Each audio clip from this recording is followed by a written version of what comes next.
Today there are a lot of interesting updates from the Pokrovsk direction.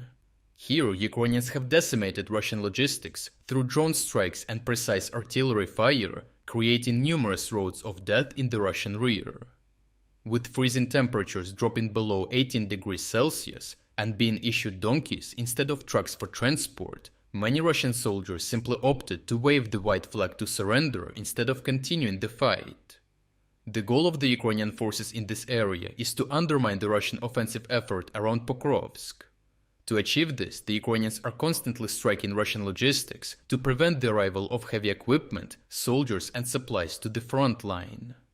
This creates severe issues for the Russian forces on the front line, including a lack of manpower and armored support, which allows the Ukrainians to conduct rapid and successful counterattacks that further disrupt the Russian offensive. The main contributor to high Russian manpower losses is the effectiveness of Ukrainian drone surveillance and the precision of kamikaze drone units.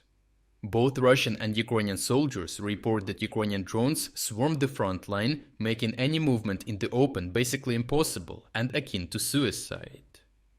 Geolocated footage from Novovasylivka underscores this sentiment, showing the sheer quantity of Ukrainian drones in the sky simultaneously.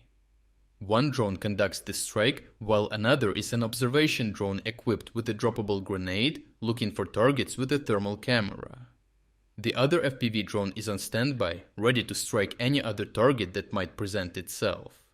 Such effective methods of surveillance and precision strikes led to some individual Ukrainian drone operators eliminating over a company of Russian soldiers, between 150 and 200 men, around Pokrovsk alone.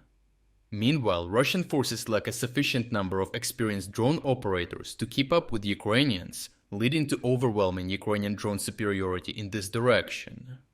Ukrainians have not only targeted the Russian front line, but also disrupted logistics deep behind enemy lines with precision strikes from drones and artillery.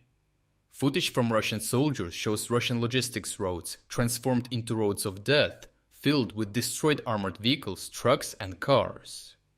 This destruction has forced Russian troops to resort to civilian vehicles, motorbikes or even walking to the front. The lack of proper transport and continuous strikes have slowed logistics, leaving Russian soldiers at Pokrovsk complaining of shortages in food, water, fuel and equipment, often scavenging this from fallen comrades. With temperatures plunging to minus 18 degrees, many of them also report suffering from frostbite during long marches and time spent idle in the trenches.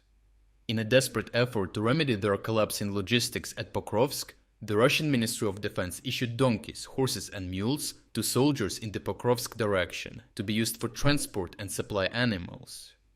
Quite obviously, this provides no real relief to Russian soldiers stuck on the front line, with animals not being able to compensate for the lack of a strong motorized logistics network. To many Russian soldiers on the front line, the use of donkeys, horses and mules was the final straw, exposing the desperate state of their own military. Ukrainians were well aware of this and strapped loudspeakers to their drones, broadcasting messages to Russian soldiers, offering them to surrender. Many Russian soldiers decided that surrendering would be the only way they could be adequately fed and treated for their illnesses, leading large numbers of Russian soldiers to give up the fight, as one group of 9 soldiers left their trenches waving the white flag. Overall, the Ukrainians managed to deplete and strain Russian logistics, stretching the Russian offensive to the point of culmination, and leading to the Russian Ministry of Defense officially issuing donkeys and horses for logistics and transport purposes.